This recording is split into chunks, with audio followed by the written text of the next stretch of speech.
Orosz, mint a hablomény, mikor gyengébb családot öl le. Ragad enyhes kezére egy nép eldorbízott jövője. Buján szaporodik, mint az atka, és szívja ki a vért. Áldozatát megalázni, Istennek tetsző dicsőség. Nála semmi nem számít, csak legyen a botra jó vágy. Vérebként üldözi és káromolja azt, ki ellenáll. Igazsággá nemesíti mindazt, mi csak hazugság. Köt és adhatásként bűzlik nyúlós mérges tűrlete.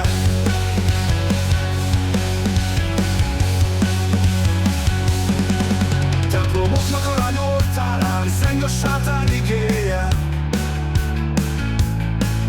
Ott a sortjai veszettül védik Mordornak bőszurát. Remélve tőle majdan a sintére gazdag jutalmát.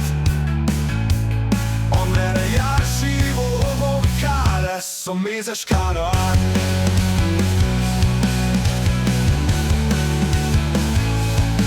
S többé nem gyűjt a mély a kis hantosi mező virágján.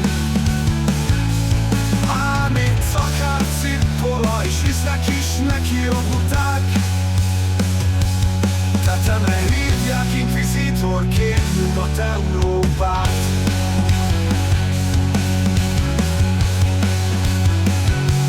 Amerre jár sívó homokká lesz a mézes Kánaán. S többé nem gyűjt a mély a kis hantosi mező virágján.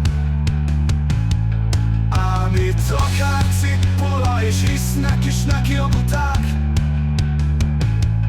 Tetemre hívják inkvizítorként Nyugat-Európát.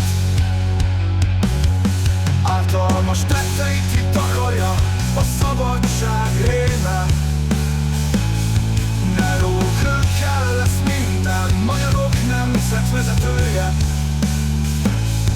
Keresztes vitézzé lett immár a sok háttás pártitkár. Utolsó kölykük is hercegké lett omlások gyomorán. Találgásos sebes volt rá, építenek sok palotát. Életklubok lordjainak itt rendeznek majd szexorgiát.